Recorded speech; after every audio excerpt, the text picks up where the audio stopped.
지난 대선 당시 국가정보원 대선 개입 의혹 사건 수사를 은폐하려 했다는 혐의로 기소된 김용판 전 서울경찰청장에게 1심에 이어 항소심에서도 무죄가 선고됐습니다. 재판부는 김 전 청장이 선거운동을 했다거나 사건을 은폐하라고 지시했다고 볼 수 없다고 판단했습니다. 보도에 김도원 기자입니다.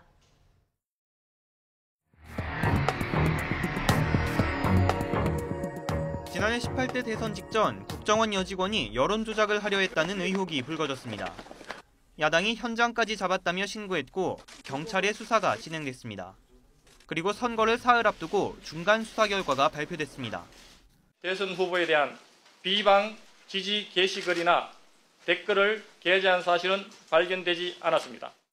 민주당은 당시 김용판 서울지방경찰청장이 여당에 유리하도록 사건을 축소 은폐했다며 검찰에 고발했고 사건은 법정으로 이어졌습니다. 검찰과 변호인 측은 치열한 법정 공방을 벌였는데 쟁점은 허위 수사 결과를 발표해 선거에 개입하려 했는지 그리고 수사 외압 의혹을 주장했던 권은희 수사과장의 진술의 신빙성이 인정되는지였습니다. 1심 재판부는 심리 끝에 혐의를 인정할 수 없다며 김 전 청장에게 무죄를 선고했습니다.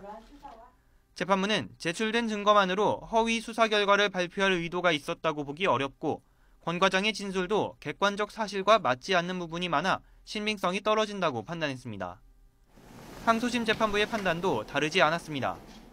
경찰의 중간 수사 결과 발표가 당시 박근혜 후보에게 이로울 수는 있지만 김 전 청장의 행위가 선거운동으로 볼 수는 없다고 판단했습니다.